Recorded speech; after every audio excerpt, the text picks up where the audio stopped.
Donc, on peut commencer par des petites informations concernant cette réunion. Bonjour à tout le monde. Bienvenue à cette session d'une série de webinaires sur le chiffrage de l'intensification de la vaccination contre la COVID-19. Il y a des projets ECHO qui soutiennent cette série de webinaires. D'abord, je voudrais parler de choses plus techniques, enfin un peu de tous les jours. Voilà pour l'interprétation en français et en espagnol.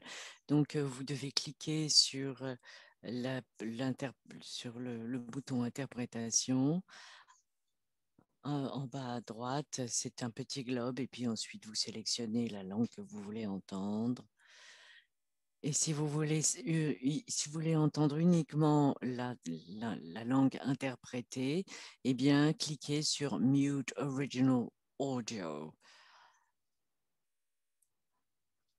Il y a en bas de l'écran Q et R en français pour poser des questions. Vous cliquez dessus et vous posez des questions.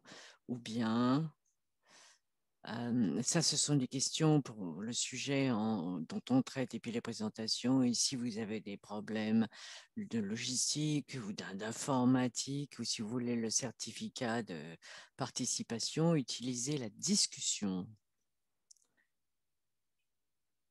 Et il y a également une transcription en direct en anglais seulement. Et si vous voulez la voir, cliquez sur l'icône entre la petite l'icône CC et puis cliquez sur Hide Subtitles.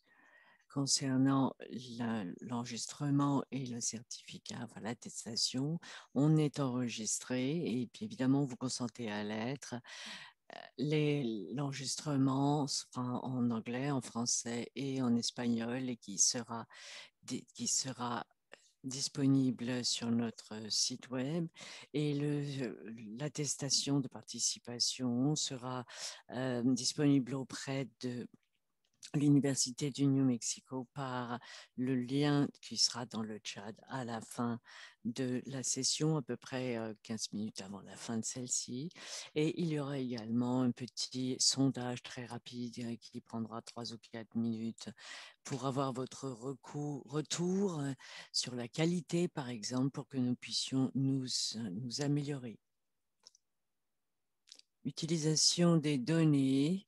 Le projet ECHO rassemble la liste des participants qui se sont inscrits, des questions, des réponses, des commentaires, etc. et des réponses au sondage. Donc, on va faire un petit échauffement. On va voir la première question du sondage. Il y a 5 questions et nous espérons que vous pourrez nous aider à répondre aux 5 questions. Et puis, dans quelques minutes, on montrera les réponses. Alors, première question, ça a disparu, l'interprète ne peut plus lire.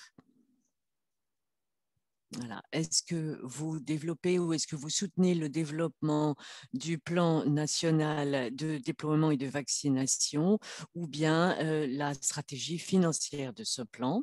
Ça, c'est la première question. Oui, peut-être, mais je ne suis pas sûre. Non, je ne crois pas.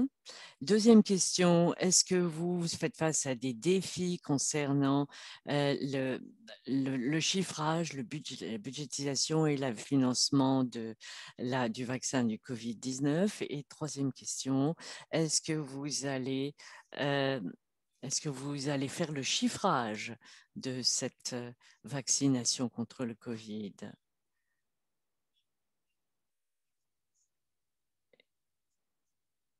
Et si vous n'avez pas utilisé l'outil que nous proposons, ou bien est-ce que vous avez utilisé un autre outil?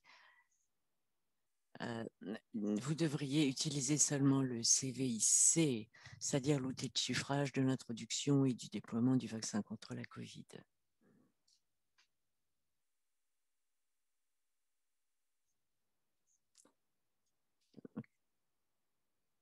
Je ne vois pas pour les pourcentages, mais peut-être que nous avons assez de réponses pour que l'équipe d'écho nous montre les résultats. Voilà, la réponse à la première question. 57% de oui au soutien ou au développement au développement du plan de vaccination. Et puis ensuite, les défis. Il y a plus de 71% d'entre vous qui rencontrent des défis. J'espère que vous savez, vous vous tournez pour avoir de l'aide. Et puis ensuite, est-ce que vous faites un chiffrage de la vaccination? Il y a plus de la moitié, il y a 38% des gens. Et puis, concernant l'utilisation du CVIC, 48% l'utilisent seulement. Il y en a 50% qui utilisent un autre outil. Ça, c'est une très bonne information pour notre début de session.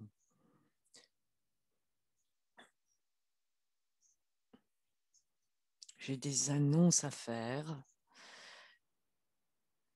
Il y a des ajouts, des appendices, les conseils sur les évaluations de l'efficacité du vaccin concernant les variants du SARS-CoV-2.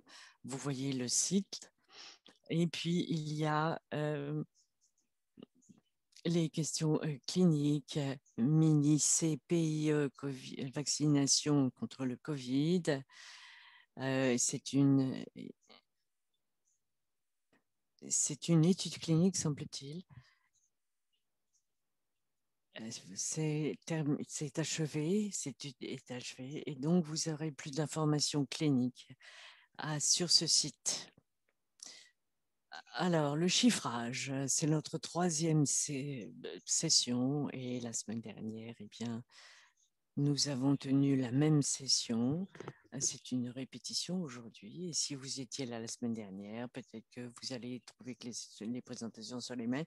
Mais si vous voulez rester, bien sûr, vous êtes bienvenus. Et n'oubliez pas de laisser vos questions dans la fonctionnalité Q&R. Ensuite, voici les sessions d'août à décembre de cette année sur différents thèmes, notamment ce qu'ont appris différents pays concernant toujours cette vaccination contre la COVID. Alors aujourd'hui, nous avons l'ordre du jour de la session, coût du vaccin COVID-19, Dr Raymond, l'économie et modèle. Il va parler de l'importance et des défis du chiffrage. Ensuite, je parlerai de l'obtention de matériel pour le calcul du coût du vaccin COVID-19. Et puis ensuite, le docteur Yapoyan qui a mis sur pied l'outil de chiffrage de l'introduction du déploiement du vaccin contre la COVID vous dira comment obtenir une estimation initiale rapide des coûts. Et enfin, nous aurons quelques minutes pour la session d'assistance technique. Vous pourrez poser vos questions et on pourra en parler ensemble. Et après chaque présentation, eh bien, nous aurons quelques minutes consacrées aux questions et aux commentaires. Et vous pouvez poser des questions également pendant la session d'assistance technique.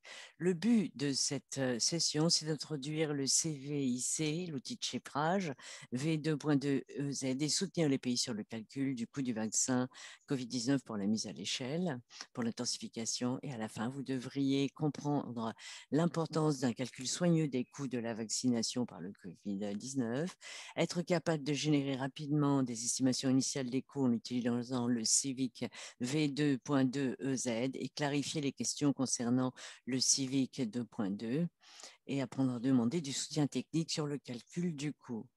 Donc, nous allons commencer par la première présentation par le docteur Outubessi. La parole est à vous. Merci beaucoup, Karen. Vous m'entendez? Très bien. Bonjour à tout le monde. Je vais vous donner une introduction courte sur l'importance du chiffrage de ce vaccin et les défis auxquels on peut se trouver, auxquels on peut avoir à faire face dans ce chiffrage. Donc, je vais vous parler un peu je vais vous donner une introduction pour vous donner un état des lieux du déploiement du vaccin dans le monde. Vous voyez, vous avez une vue générale, 3 622 000 de doses de vaccins COVID-19 dans 217 pays. C'est et, des pays, des zones, des territoires et des économies. Comme vous le voyez,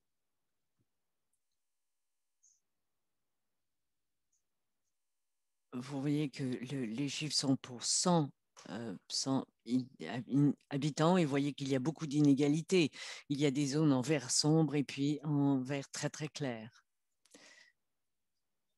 Ensuite, mais l'inégalité diminue, mais on voit encore qu'il y a deux pays qui ont administré 60 fois plus de doses par habitant que les pays à revenus modestes.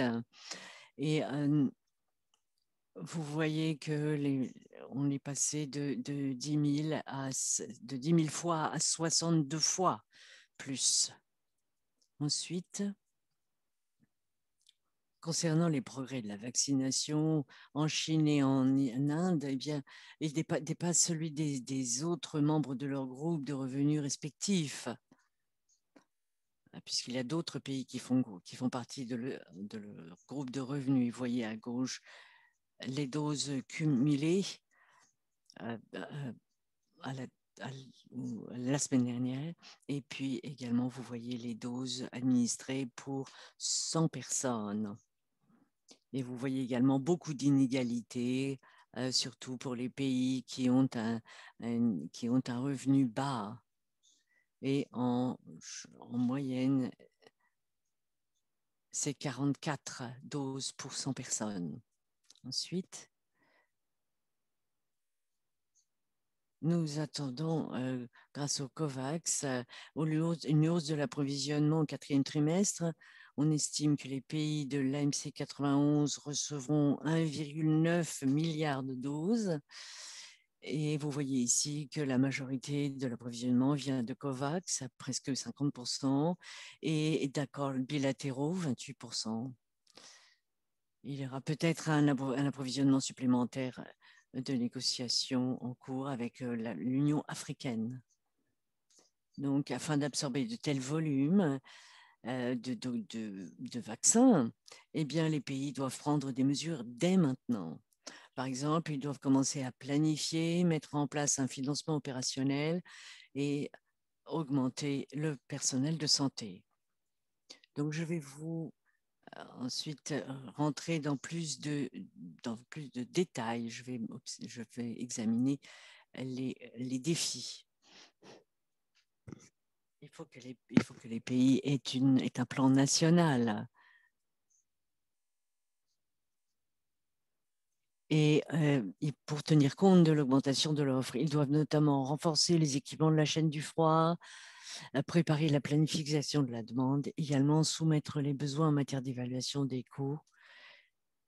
NDVP 2.0 a été mis à jour et les pays peuvent soumettre leur budget, leurs besoins sur cette plateforme.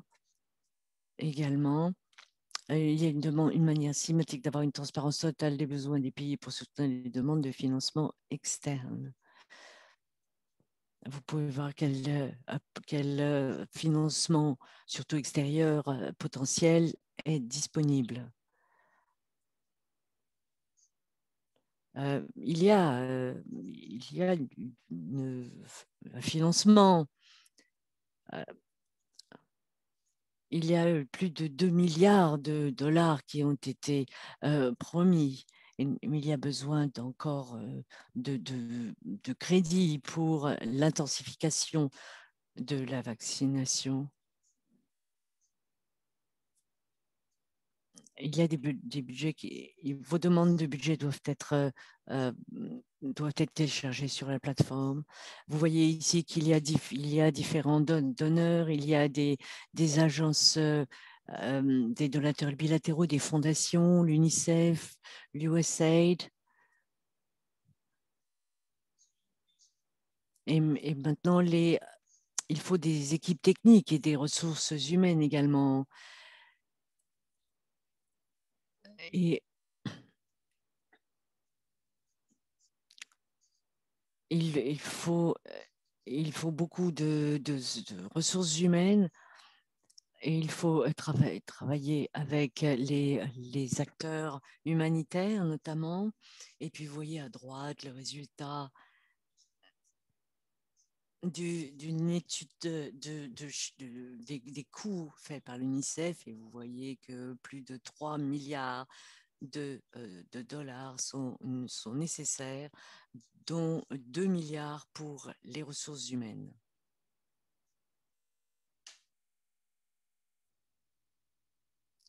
Cinq étapes interdépendantes pour calculer le coût et le financement des plans nationaux de déploiement et de vaccination. Ces étapes sont interdépendantes. Comme je l'ai dit déjà, il y a l'élaboration d'un plan national de déploiement et de vaccination complet et réalisable, accepté par tous les partenaires. Il faut qu'il soit détaillé et il faut évidemment que tout le monde soit d'accord, que toutes les parties prenantes soient d'accord, tous les partenaires soient d'accord. La deuxième étape, c'est l'établissement de coûts crédibles pour l'achat et la livraison des vaccins et un chiffrage crédible aussi pour la fourniture des composantes. Et ceci peut constituer la base d'un dialogue constructif avec le gouvernement et les partenaires financiers. La troisième étape, une fois qu'on a le plan, eh bien, il faut identifier les ressources nationales existantes.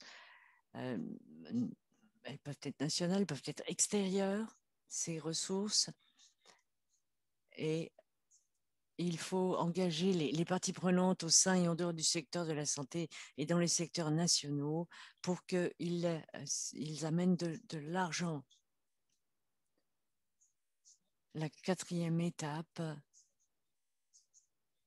on en reparlera en août dans une autre session. Il y a le processus de préparation de la formulation, de l'exécution et du suivi du budget. Ça, c'est une étape très importante également. Si on veut avoir vraiment tout la budgétisation, le chiffrage. Et puis, enfin, il y ait un mécanisme de financement des systèmes de santé et goulet d'étranglement des interventions sanitaires. Ensuite, en quelques mois, on a fait une étude et on a posé des questions aux pays. On leur demandait quels étaient les objectifs du calcul des coûts d'administration du vaccin COVID-19. Et on a tiré de cette étude que la plupart des pays font le chiffrage de l'administration.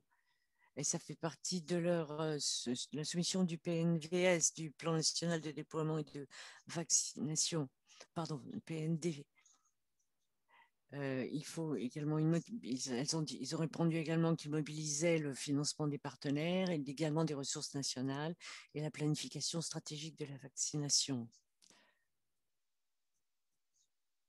Quelques petits éléments en plus. Pourquoi est-ce qu'il est important de chiffrer la partie administration, livraison, fourniture et ne pas se concentrer uniquement sur la partie humaine? D'abord, il faut s'assurer que les objectifs sanitaires et économiques des vaccinations sont atteints sans nuire aux services de santé essentiels existants.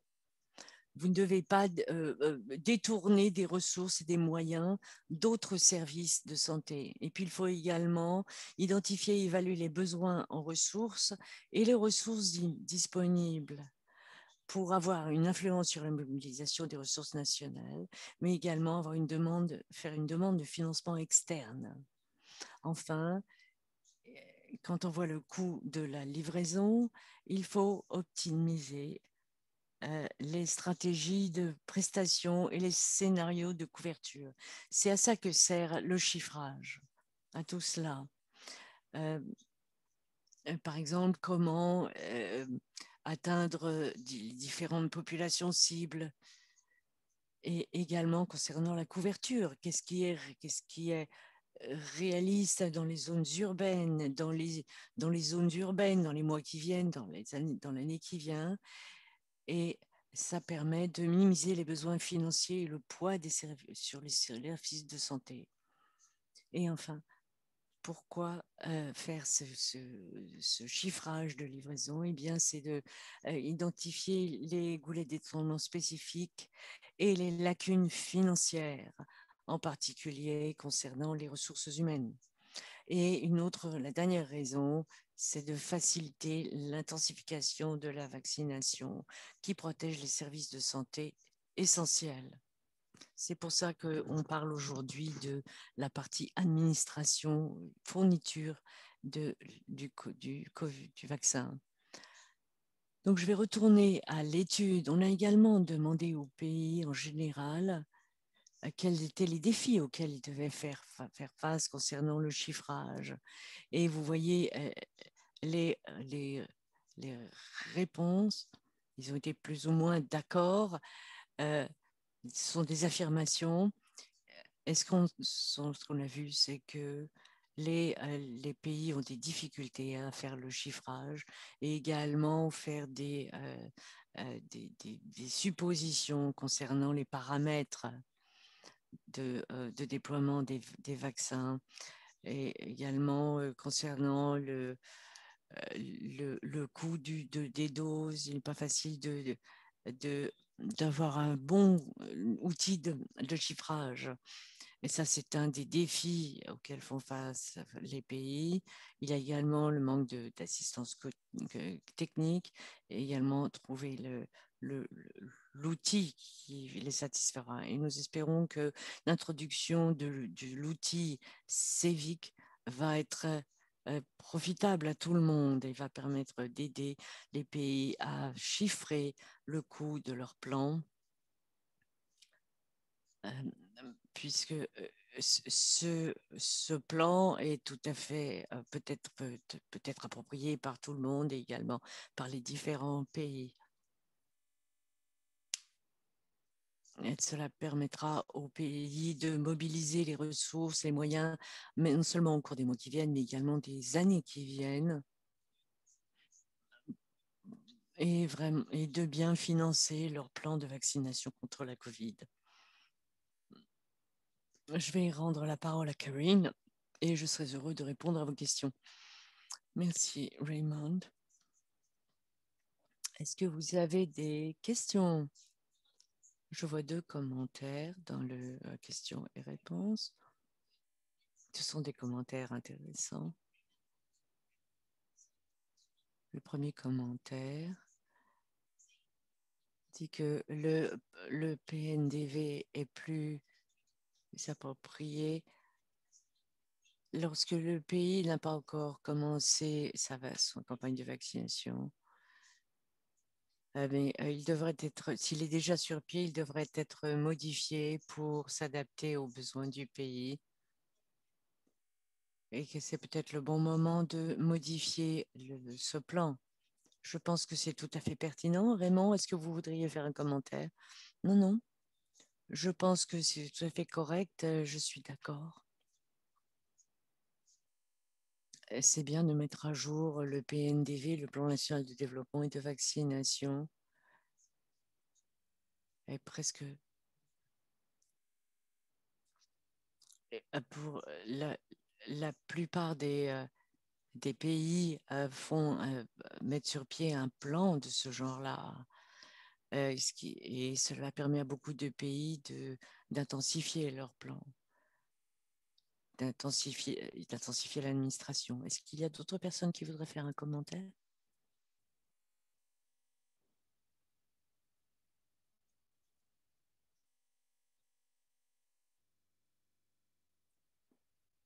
Je suis d'accord avec ce qui a été dit par le participant, mais je voudrais dire aussi qu'on parle à l'interne de différentes choses avec le Gavi et puis l'OMS et différents partenaires, puisqu'on a le NDVP 2.0 et qu'il y a également l'enveloppe de financement, l'accès le système d'accès au vaccin. Et je pense qu'on est arrivé à un point où on va demander plus de détails dans le plan national de développement de la vaccination, de déploiement.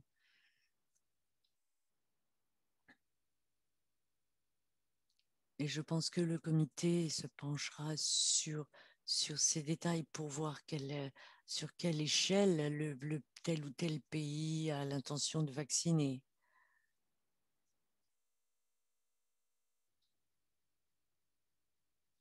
Et nous aurons plus de détails une fois que certaines décisions ont été prises. Le deuxième commentaire est important.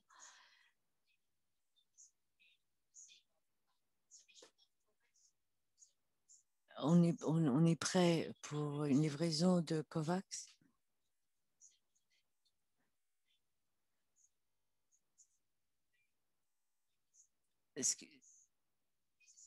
C'est important. C'est important d'avoir un plan détaillé, pas seulement sur les financements. Il est important de bien prévoir également la distribution à tel et tel endroit du pays. Est-ce que vous avez d'autres questions? Puisque s'il n'y en a pas, eh bien, je voudrais remercier Raymond.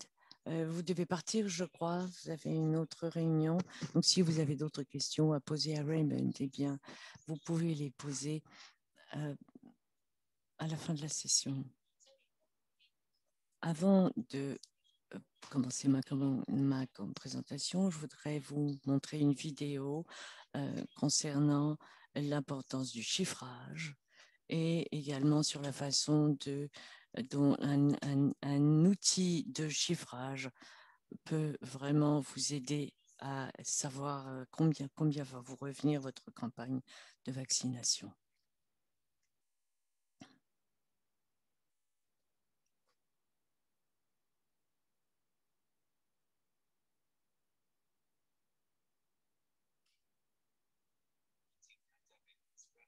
La pandémie a complètement changé notre vie et touche des millions de personnes.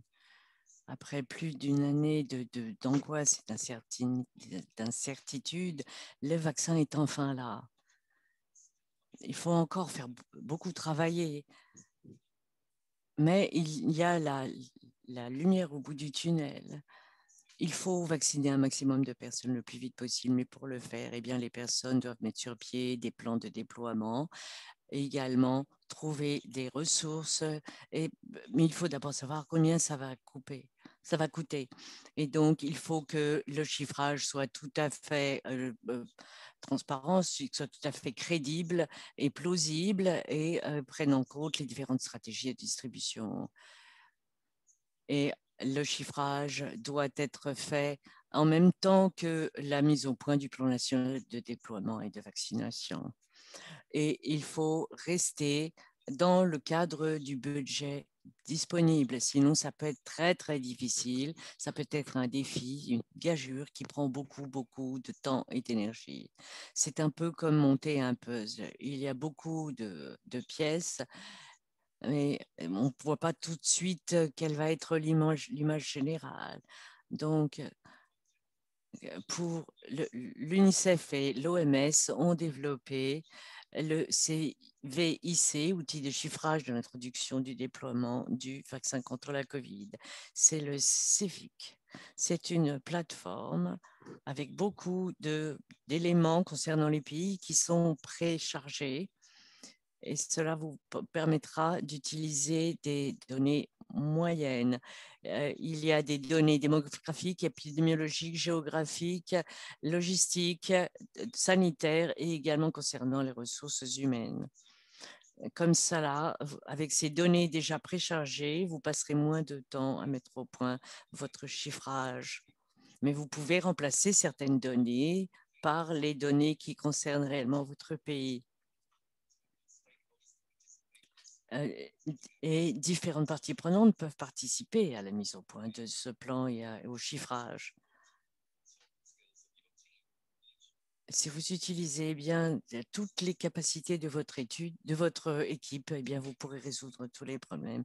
Souvenez-vous qu'il y a l'outil Cevic qui est à votre disposition et il est particulièrement adapté à la vaccination contre le Covid et il envisage différentes stratégies et des stratégies qu'il faut envisager avant et après le déploiement des vaccins. Il prend également en compte certains paramètres, par exemple le temps que cela prend de vacciner une personne, et également le coût des ressources humaines, du transport des vaccins, la chaîne du froid et autres. Et pendant la conception de cet outil, on a consulté différentes parties prenantes et les résultats ont permis la mise au point d'une fonction de cartographie. Et il faut, comme on le disait, avoir un bon plan, un bon chiffrage. Et si vous avez l'outil Cevic, eh bien, vous pouvez voir vraiment l'image en général et vous permettre de libérer la planète du Covid-19. Merci beaucoup. Cet outil a été mis au point pour faire des estimations fidèles, le plus fidèle possible.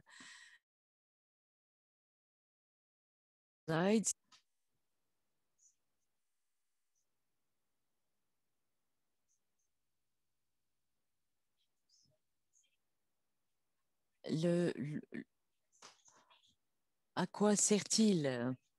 Il fournit fournir une estimation structurée et complète des coûts opérationnels supplémentaires et des coûts d'investissement sélectionnés pour l'introduction et le déploiement des vaccins COVID-19. Et pour la mobilisation des ressources, la budgétisation, les demandes de financement externe et l'affinement de la stratégie, et faciliter le dialogue avec les parties prenantes. Pourquoi utiliser le Civic comme outil de chiffrage? Il y a des pays qui ont mis au point, ont utilisé l'outil. Il y a dans des données utiles intégrées. Vous pouvez également utiliser l'outil pour l'optimisation pour différents scénarios, comme on l'a dit, puisqu'il y a des situations qui changent tout le temps lorsqu'on déploie le vaccin. On peut avoir besoin d'aide, on peut avoir une intensification. Et vous pouvez simplement changer différents éléments dans l'outil Cevic et avoir le résultat plus adapté à vos besoins. Il est compatible également. Il a été conçu avec des partenaires à l'esprit, en lien avec les partenaires de plateforme du pilier 10, et il permet une cartographie des ressources sur 2021-2023. Que nous sachions, plus de 35 pays ont essayé ou utilisent Cevic, la plupart des pays africains, et nous aimerions que plus de pays européens l'utilisent. Ensuite, s'il vous plaît. Matériel d'appui disponible pour apprendre à utiliser le Cevic grâce à OpenWho. Il s'agit d'aider tous les pays à mettre en place leur plan de vaccination. Dans les sessions chiffrage et financement, vous aurez tous les renseignements nécessaires et vous pouvez également télécharger le guide d'utilisation. Nous avons juste lancé des séances de formation sur l'utilisation de cet outil. Il y a plus de 1000 utilisateurs qui se sont enregistrés déjà et beaucoup ont obtenu un certificat d'utilisation. Nous avons également un guide d'utilisateur écrit par étape et qui sera disponible en août, qui vous permettra de comprendre l'outil. Donc, si vous préférez quelque chose d'écrit, bien utilisez ce guide d'utilisation écrit. Il y a également l'enregistrement des formations mondiales précédentes, disponibles en anglais et en français. Nous avons toutes sortes de matériaux pour vous aider à ce chiffrage, mais il faut également que vous puissiez parler à quelqu'un pour avoir une assistance technique. Vous pouvez bien entendu vous envoyer des emails à différentes personnes, notamment les personnes qui apparaissent sur l'écran pour votre zone géographique. Est-ce que vous avez des questions?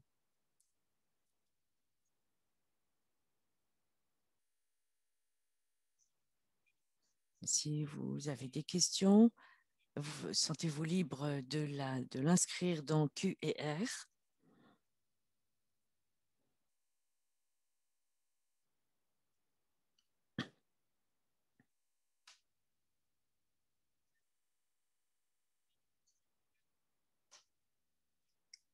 S'il n'y a pas de questions, eh bien, nous pouvons passer à la présentation suivante et puis écoutez, essayer de répondre aux questions à la fin de la session. Et je voudrais accueillir Madame Mia Poyen qui va vous parler de l'obtention d'une estimation initiale rapide des coûts grâce à CVIG 2.2 Easy.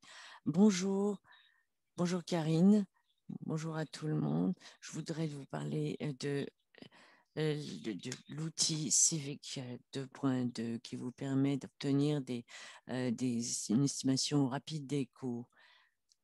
Il y a des personnes qui ont demandé si c'était utile seulement pour le début ou pour l'intensification, mais le 2.2 est pour l'intensification sur une période de 3 ans.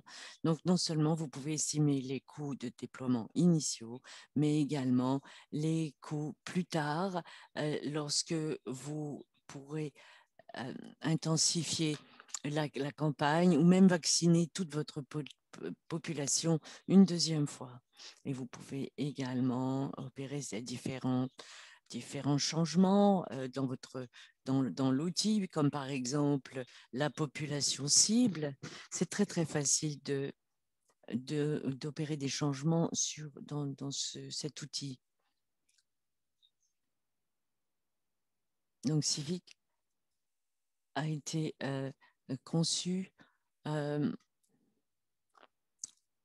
pour il veut permettre des conversations au niveau des pays entre les différentes parties prenantes. Donc, de quelle population cible est-ce qu'on parle et de combien de personnes? Comment est-ce qu'on séquence les différentes populations cibles? Comment est-ce que vous atteignez les personnes que vous voulez couvrir? Vous allez utiliser quelle stratégie? Et quel vaccin est-ce que vous avez l'intention d'utiliser? Comment est-ce que vous pensez optimiser votre administration qui aura moins d'impact sur les services de santé existants et sur votre portefeuille? Donc, la conception de Civic était de minimiser les défauts et les hypothèses afin d'encourager une conversation approfondie au niveau national sur les stratégies de distribution de la vaccination. Et vous avez besoin de remplir seulement quelques champs pour avoir une estimation. Et, et également, les formules et les modèles d'estimation restent les mêmes pour assurer la compatibilité entre Civic et Civic 2.2 EZ. Donc maintenant, c'est beaucoup plus facile pour les pays d'avoir une estimation. Et également, ces éléments de base sont surtout applicables aux pays qui ont la garantie de marché, les pays AMC. Comme je vous l'ai dit, certains des champs sont déjà remplis, mais vous pouvez les changer, bien entendu. Ensuite, ici, vous voyez la comparaison entre CVIC 2.2 et CVIC 2.2 EZ. Là, à chaque fois, il y a des informations de base de requises, par exemple du pays, la devise. Si vous avez utilisé CVIC 2.2, eh bien, vous devez savoir que on peut extraire des différentes informations. Et également, CV2.2 implique que les utilisateurs remplissent les hypothèses de livraison, mais 2.2 ne présente pas que des hypothèses également pour la population cible. Eh bien, Civic 2.2 ne fait pas beaucoup d'hypothèses et donc a besoin de beaucoup d'entrées de votre part. Vous pouvez modifier et adapter toutes ces données selon vos besoins et votre contexte. Civic 2.2 EASY et surtout pour les pays 491 de l'AMC. Et enfin, vous avez les hypothèses d'approvisionnement avec ça sont prédéfinies, mais vous êtes encouragé à le revoir, je le disais, et vous devez, par exemple, mettre les indemnités journalières, le transport, etc. À gauche, c'est ce qui a été pré-rempli. Une population standardisée que vous pouvez changer si c'est là, ce qu'il y a là n'est pas ce que vous voulez faire. Les paramètres de prestation, par exemple l'AstraZeneca ou bien les hypothèses COVAX, une perte de vaccin de 10% et puis une taux d'utilisation prévue de 80-95%. Et comme je l'ai dit, les coûts sanitaires sont selon les estimations mondiales. Par exemple, 1,39 $ par jour de sensibilisation, 0,4 $ de transport de proximité. Et à droite, il faut remplir toutes ces choses. Ce sont les paramètres minimums requis, nom du pays, la devise, et puis les points de distribution et de service dont je vous parlerai tout à l'heure. Ça veut dire combien il y a de provinces dans votre pays, combien de districts, de départements, et ça c'est important pour la structure de la chaîne du froid, combien de sites fixes avec stockage froid, des sites de campagne qui ne peuvent pas stocker au froid, par exemple un stade ou une école, et combien de sites de sensibilisation où vous allez devoir passer plusieurs jours pour vacciner les personnes. Il y a également la demande, mise en adéquation de l'offre, ajustement selon la population, les priorités ou les paramètres de l'offre.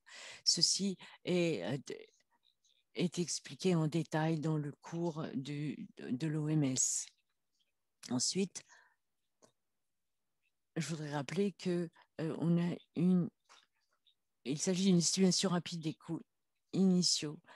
Bien sûr, le contexte de chaque pays est différent. C'est ce que vous à utiliser comme point de départ pour un engagement sur le calcul des coûts et non comme une estimation finale des coûts. Vous pouvez voir une estimation et vous pouvez le changer selon le contexte qui est le vôtre. Maintenant, je voudrais partager mon écran pour vous montrer un peu plus de mon fichier Excel.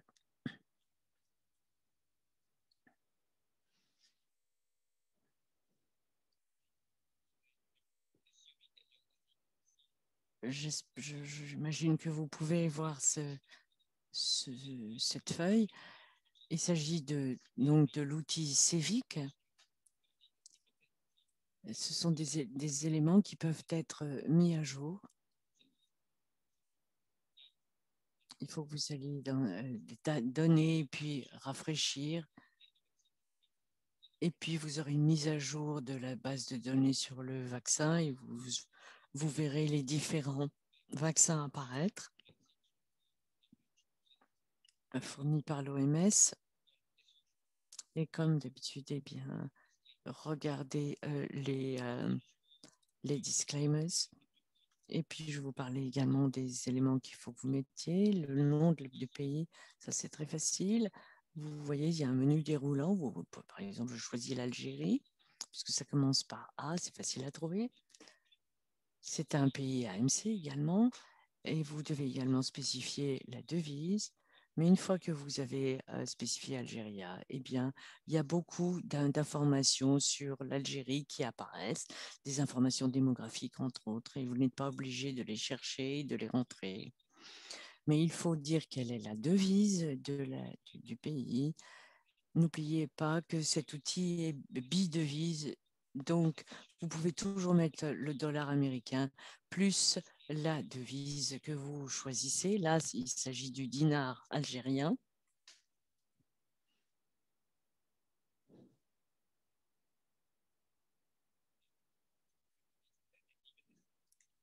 On a même là le taux de change. Je vais maintenant descendre.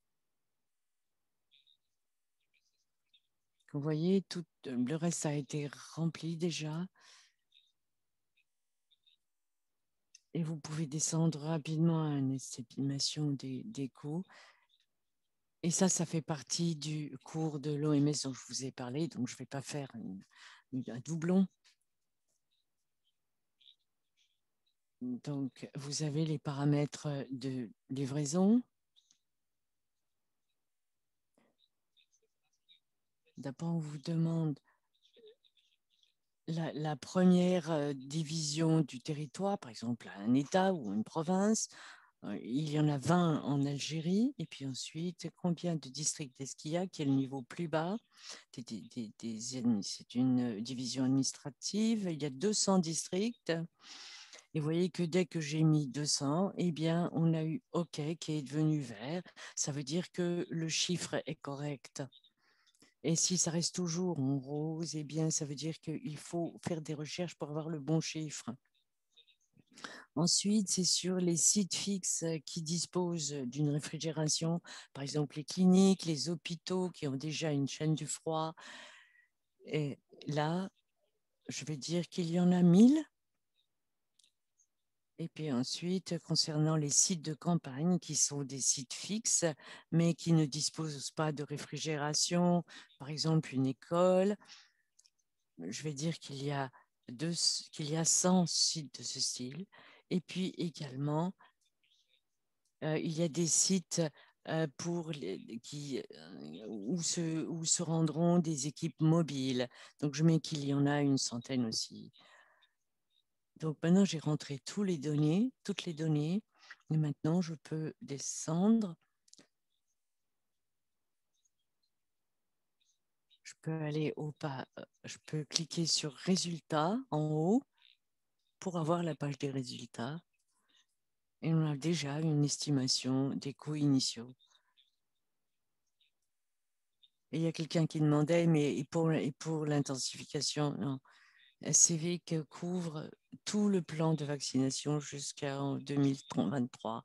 Et la raison pour laquelle il n'y a pas de coût, c'est que j'ai demandé de couvrir environ 20% de la population qui représente l'apport de COVAX. Mais si vous bénéficiez d'autres donations et que vous les rentrez dans l'outil, eh bien, vous aurez une évaluation différente. Vous pouvez aller à la section B1.2, vous pouvez prioriser, vous pouvez indiquer les périodes. Par exemple, 100% des professionnels de santé au premier trimestre 2021, où vous pouvez changer vos estimations de doses perdues, par exemple, du nombre de doses perdues. Donc maintenant, je vais arrêter le partage d'écran et puis je vais écouter vos questions. Je crois qu'on a une question à laquelle on peut répondre facilement, je pense.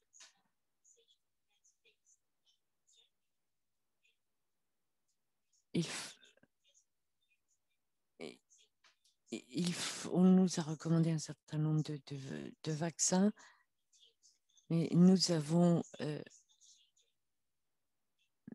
amélioré nos équipes et Civic ne nous donne pas d'autres éléments. Il ne s'est pas adapté apparemment dans ses estimations.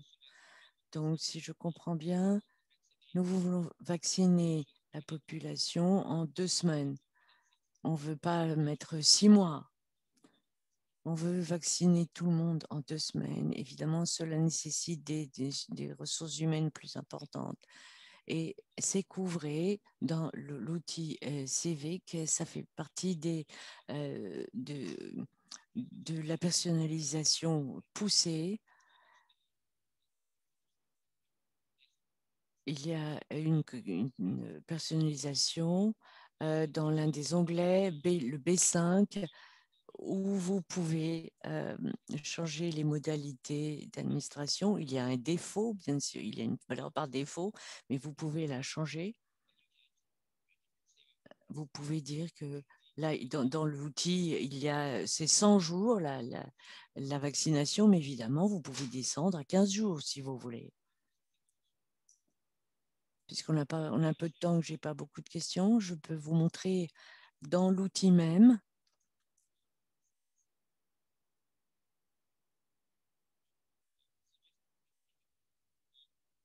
Donc voilà l'onglet B5. Il y a une case, je vais me rapprocher pour que vous puissiez voir.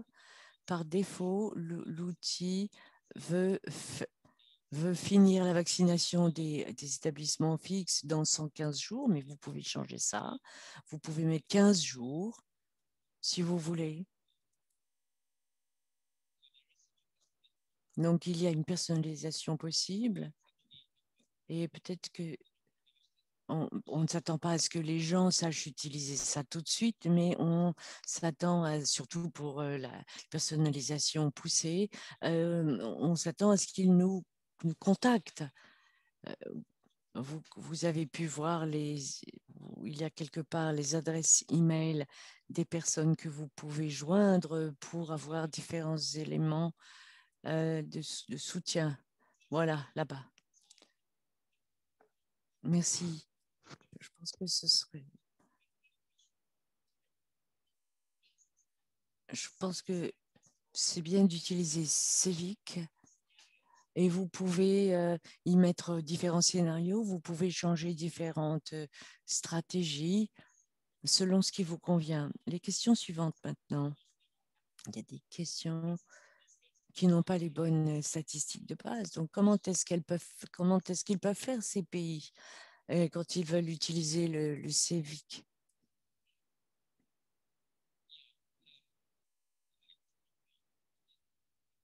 Je crois qu'il faut être un peu créatif.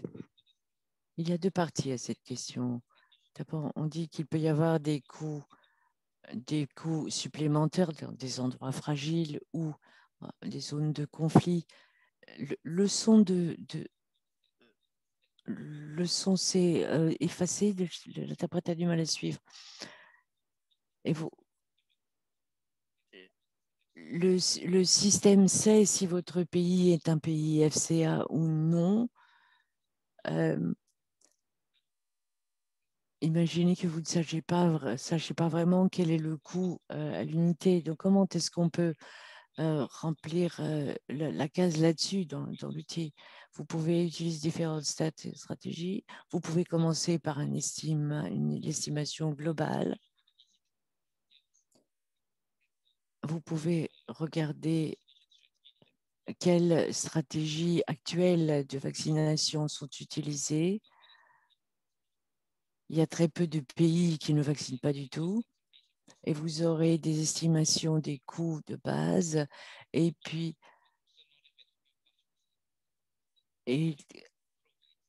sachez que Civic vous donne également une fourchette, une estimation en fourchette.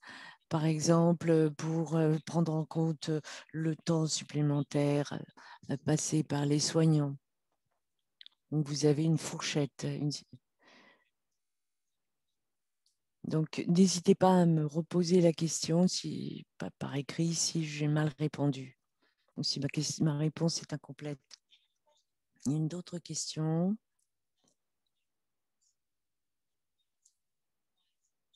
Est-ce qu'il y a des projections par mois ou par trimestre? Si les pays veut achever sa campagne de vaccination très rapidement? Non, ce ne sera pas mensuel ou trimestriel comme outil, non. Mais je pense que si vous voulez,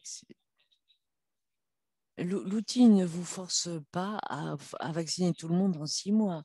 Vous pouvez décider de les vacciner en 2 semaines en utilisant, en faisant comme je vous ai montré tout à l'heure, vous remplissez vous-même la case. Et vous pouvez certainement inclure toute population cible que vous voulez en telle ou telle période de temps.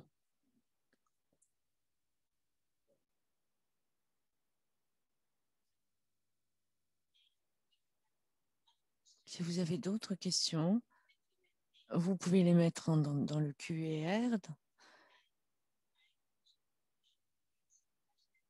Je voudrais également vous montrer des questions qui étaient dans votre feuille d'inscription. Des personnes ont posé des questions à l'avance.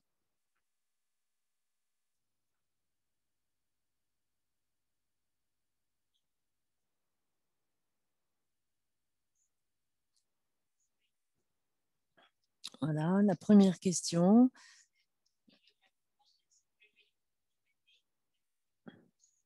Vous pouvez bien sûr mettre des questions dans le QR. Il y a des questions que vous avez déjà posées par Civic ou par ailleurs.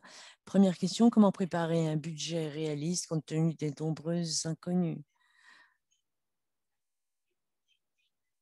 Vous savez que vous devez remplir les champs, mais il n'est pas nécessaire d'avoir absolument toutes les données à disposition. Vous commencez à parler avec les données que vous avez.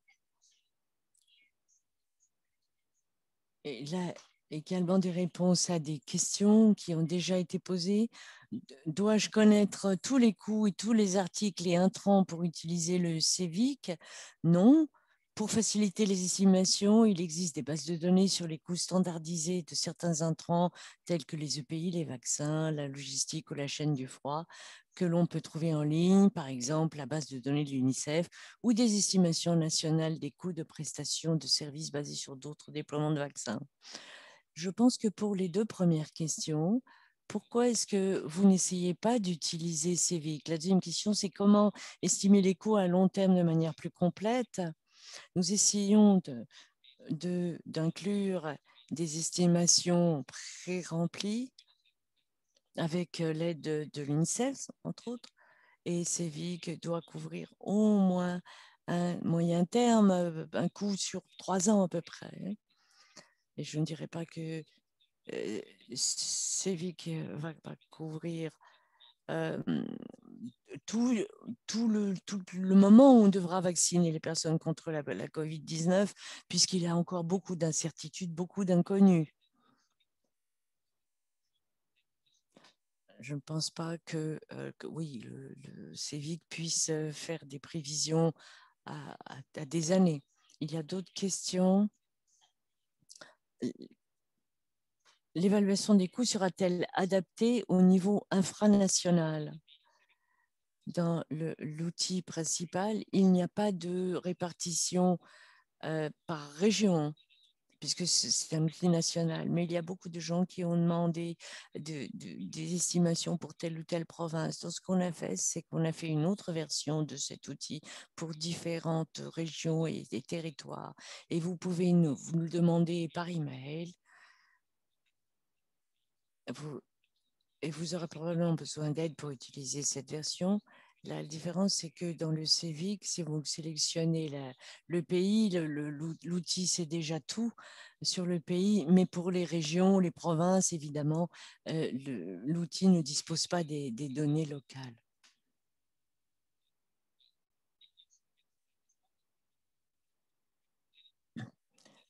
cet outil n'est pas censé non plus faire double emploi avec les outils de micro-planification.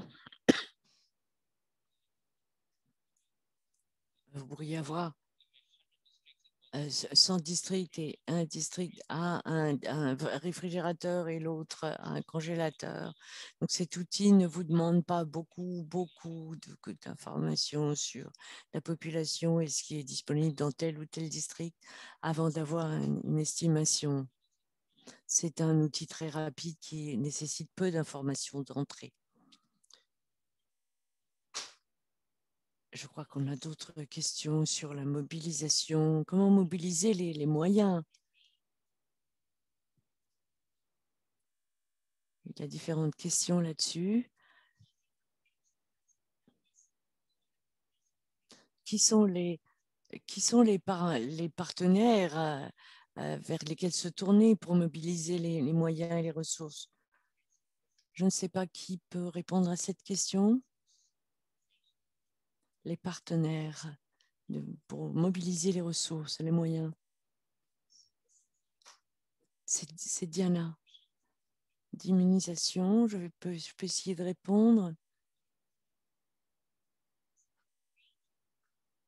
Nous avons différents partenaires qui financent différents aspects de l'introduction du vaccin, peut-être pas particulier à la logistique de la chaîne d'approvisionnement, mais il y a Gavi, par exemple, et puis la Banque mondiale, le Fonds monétaire international.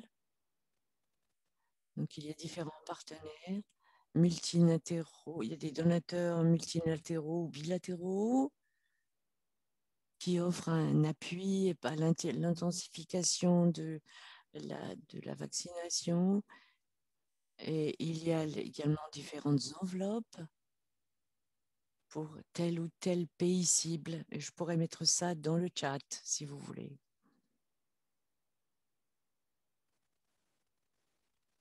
Nous avons des questions sur CEVIC. À quelle fréquence peut-on faire des mises à jour? Tous les combien est-ce qu'il va y avoir une mise à jour de cet outil?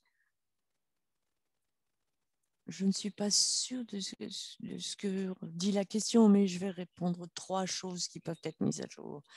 D'abord, il y a le mécanisme CVIC 2.2, ça peut être mis à jour, mais on ne sait pas s'il y aura besoin de mettre à jour. Et également, pour le CVIC 2.2, il y a une base de données sur, par exemple, les prix à l'unité qui peuvent changer, et cela peut être mis à jour par nous. Vous n'avez pas besoin de remplir à nouveau. Tout ce que vous avez besoin de faire, c'est cliquer sur Data et puis cliquer sur Rafraîchir. Vous aurez la dernière version de l'outil. Comme je l'ai dit, l'outil a été mis à jour il y a très peu de temps et on va pas créer, j'ai pas besoin de créer une nouvelle version de l'outil CEVIC, mais simplement de cliquer sur Rafraîchir.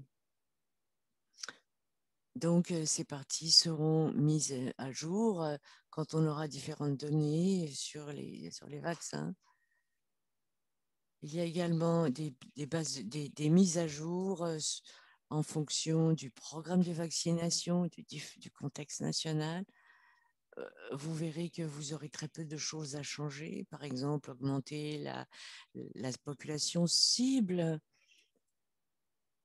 Si vous pensez que s'il y avait des gens que vous vouliez vacciner l'année prochaine et que vous pensez que ces personnes, vous pourrez les vacciner cette année, eh bien, vous pouvez changer les chiffres. Et vous pouvez également, vous avez pu recevoir du Johnson & Johnson, vous pouvez changer le contenu d'une case. Donc, mettez à jour lorsque le contexte, les conditions dans votre pays vont changer. Nous allons passer aux dernières questions. souvenez-vous, si vous avez des questions, vous pouvez les poser. Quelles sont les méthodes, question 6, les méthodes recommandées pour estimer les besoins en ressources humaines pour les, euh, pour les intensifications, pardon. Je vais essayer de répondre, mais il y a juste des collègues qui pourraient répondre mieux, je pense.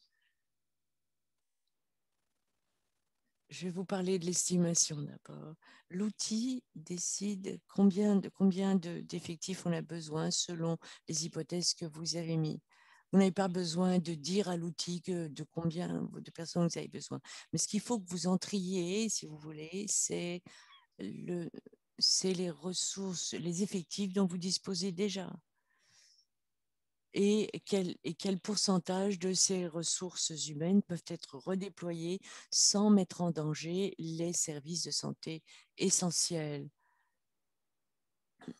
Donc, vous pouvez changer les chiffres qui sont déjà dans l'outil.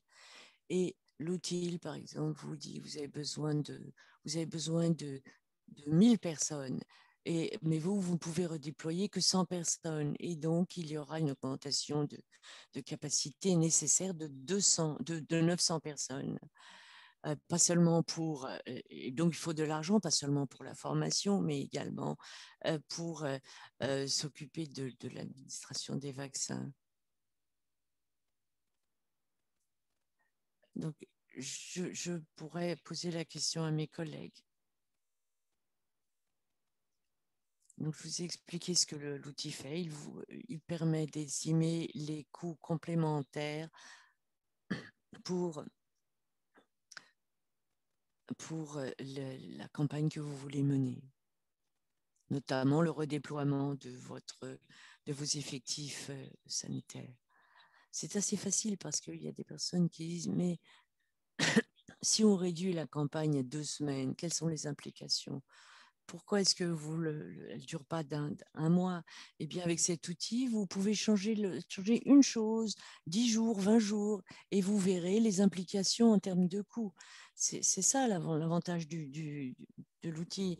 Vous n'avez pas seulement un coût, une estimation, mais vous pouvez avoir accès, selon les paramètres que vous rentrez, à différents scénarios. Maintenant, je regarde QR, il y a des questions. Je ne suis pas sûre de comprendre la question.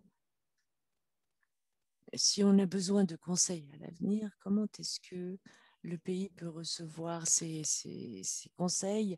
Qui contacter? Je ne suis pas bien sûre de quels conseils on parle à l'avenir dans cette question. Je pense qu'il parle de soutien ou d'appui pour l'utilisation de l'outil. Et vous avez une adresse email. Si vous ne savez pas à qui poser une question, eh bien, envoyez-nous un email à l'adresse qui est dans l'outil et on vous dirigera vers le point focal de la région, de votre région.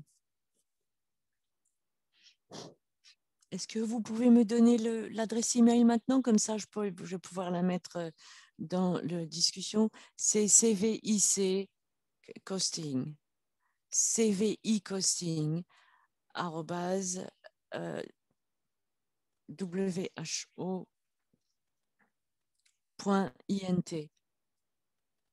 Nous avons également des points focaux régionaux qui peuvent vous apporter leur soutien.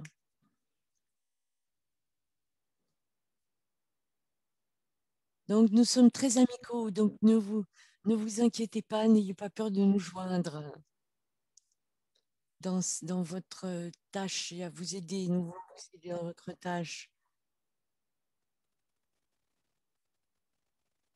Je ne pense pas qu'on peut utiliser cet outil très facilement quand on ne le connaît pas du tout, mais vous avez des gens qui peuvent vous aider. Il y a également l'expérience de différents collègues dans la région euro, par exemple. Donc, Si on utilise l'outil par soi-même, on peut trouver, la première fois, on peut trouver ça compliqué, mais au bout d'un moment, on va comprendre comment il fonctionne. Et puis,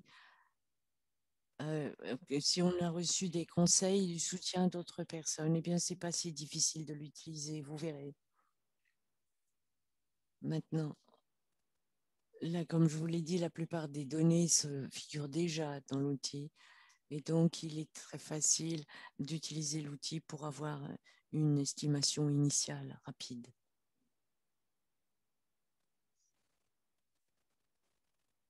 Est-ce qu'il y a d'autres questions? Il y a des questions déjà préparées, mais si vous avez des questions, bon.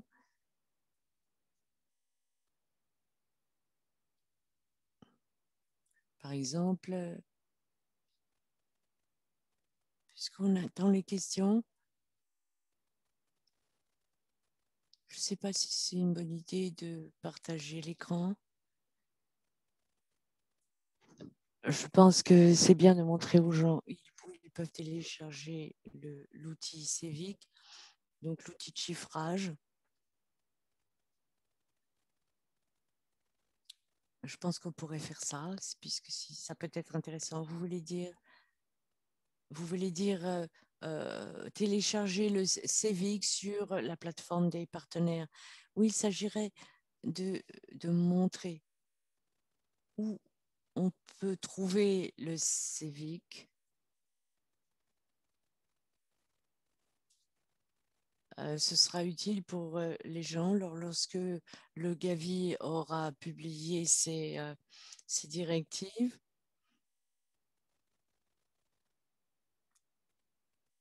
Et également montrer aux personnes, une fois qu'elles ont rempli la demande d'évaluation, où ils peuvent télécharger cette demande.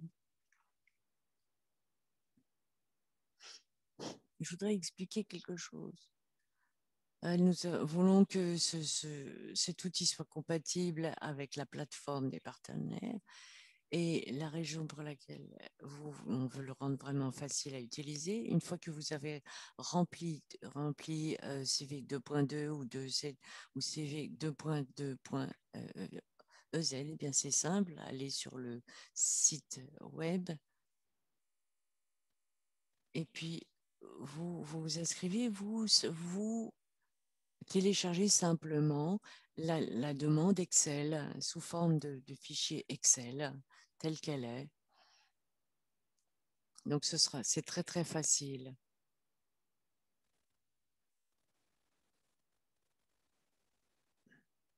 Il y a quelqu'un qui voudrait montrer le site de la plateforme de partenaires? Je crois que quelqu'un est en train. Et nous avons également d'autres questions. Peut-être qu'on peut prendre le temps pour cette question. Est-ce qu'il y a une différence entre la prévision de vaccination et le chiffrage des vaccins? Et deuxième question,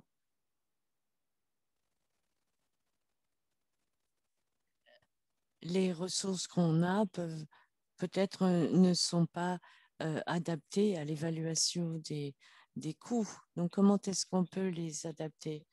Je crois qu'il y a beaucoup de questions là-dedans que vous avez dites.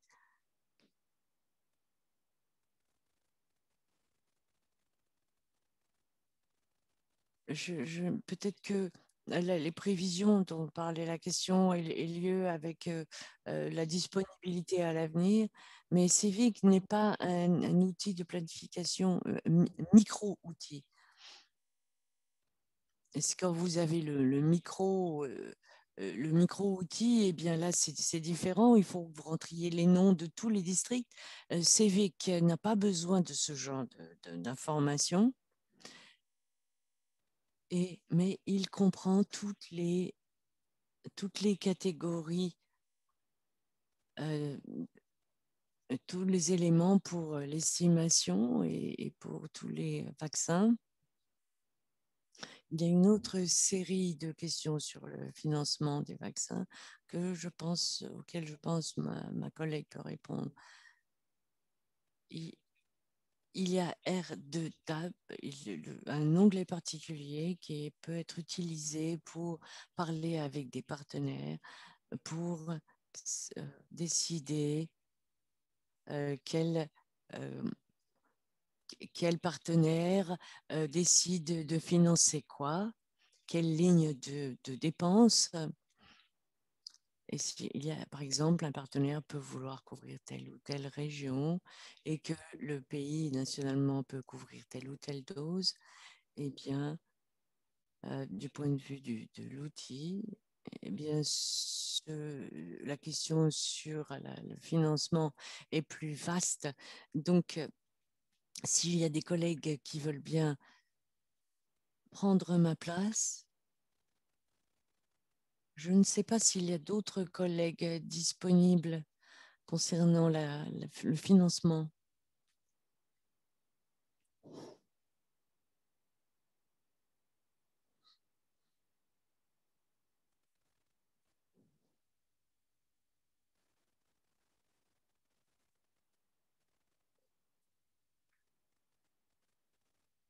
Ce serait bien peut-être d'avoir une démonstration rapide, non?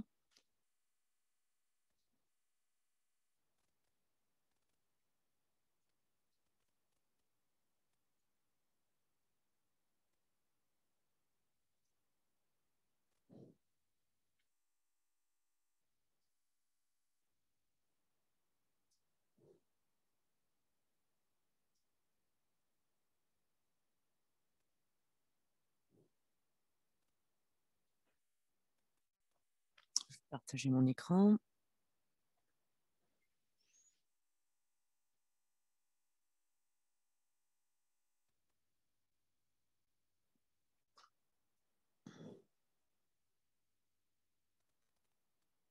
Vous m'entendez? Alors, j'ai entré. Oui, on vous entend, oui. Là, là c'est le site démonstration de la plateforme des partenaires. Je vais aller à l'accueil, parce que c'est là que vous signez. Et puis, vous arrivez à besoin de moyens par pays, besoin de moyens d'un pays. Et vous avez un traceur de besoins de moyens des pays. Et puis, vous cliquez sur Add, Ajouter. Et puis, c'est le système vous demande quel pilier, c'est vaccination. Et puis ensuite, vous remplissez ces informations. Vous pouvez soit rentrer les informations manuellement, ou bien, si vous cliquez là, Civic Tool Upload, téléchargement, donc, eh bien, on vous dira Upload Civic Tool here, et vous pouvez faire un, un, un traîner-lâcher pour mettre vos informations. Ou bien vous pouvez vous pouvez aller chercher les documents dans votre ordinateur. Là, c'est une alternative en plus pour les pays qui n'utilisent pas l'outil Civic. Donc, vous pouvez utiliser l'introduction des données manuellement ou par Civic. Donc, c'est l'un ou l'autre. Si vous téléchargez votre outil Civic, vous n'êtes pas obligé de faire les choses manuellement. C'est l'entrée manuelle est pour les pays qui n'ont pas commencé à utiliser l'outil Civic. Voilà. Donc, j'ai téléchargé. Je n'ai pas vraiment mis d'informations, évidemment. Donc là, vous cliqueriez sur Save, sauvegarder. Voilà.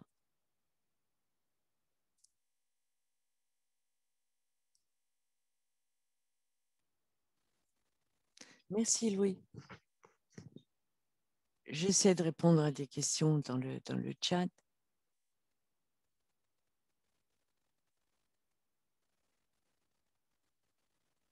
Il y a des personnes qui ne vont pas trouver ce qu'ils cherchent dans l'outil Civic.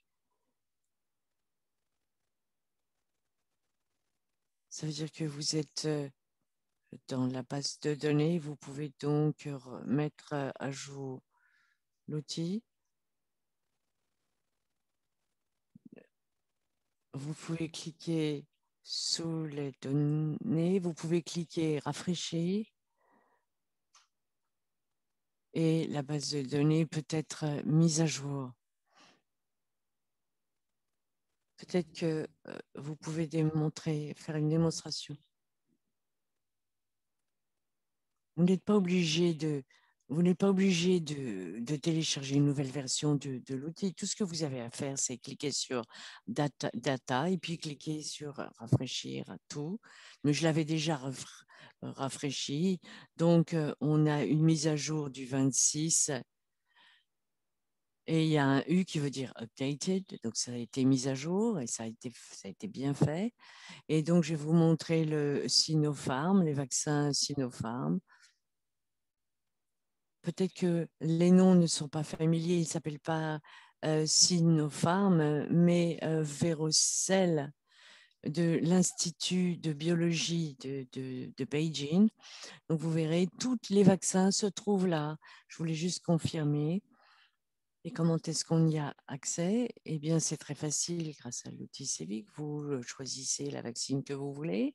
Eh bien, vous allez là et vous voulez Sinopharm. Vous dites, voilà, je veux tel vaccin. Ou si vous allez utiliser plusieurs vaccins, eh bien, vous pouvez en sélectionner plusieurs.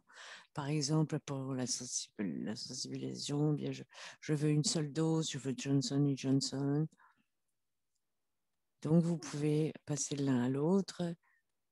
Et puis, vous pouvez remonter et voir les implications en termes de budget. C'est vraiment un outil très, très utile, très, très, très, très pratique. Merci. Merci beaucoup.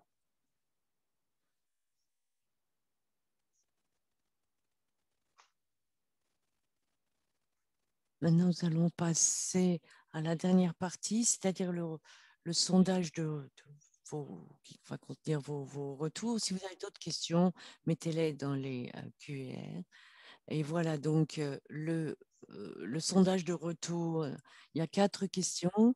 Après ce webinaire, j'utiliserai CVIC 2.2 ou CVIC 2.2 EZ. Oui, peut-être, non. Deuxième question, après ce webinaire, je pourrais commencer à utiliser CVIC 2.2 ou CVIC 2.2 EASY pour obtenir une estimation des coûts initiales rapide. Oui, peut-être, non. Et ensuite, j'aurais besoin de soutien technique pour le chiffrage du vaccin contre la COVID. Oui, peut-être non. Et puis ensuite, après ce webinaire, j'aurai la solution aux défis qui se présentent à moi concernant le financement, la budgétisation et le chiffrage du vaccin COVID contre la COVID. Voilà, donc vous pouvez répondre aux questions. Les réponses possibles sont oui, peut-être et non.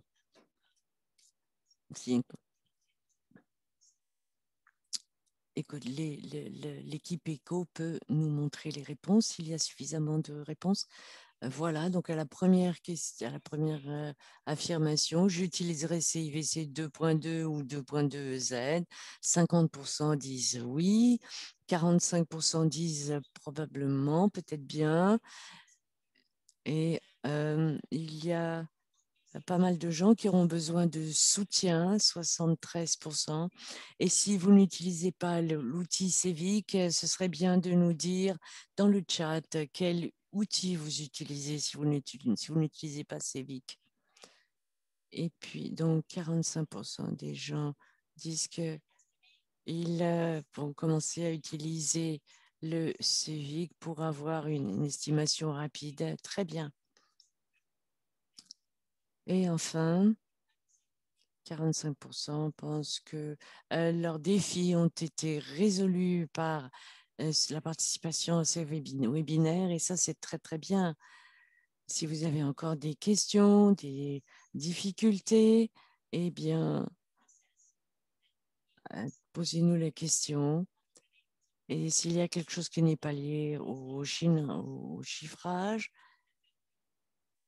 eh bien, vous trouverez des collègues vers lesquels vous tournez et il y aura également d'autres informations qui vous seront imparties lors d'autres sessions éco. Et maintenant, nous allons passer à la toute dernière partie.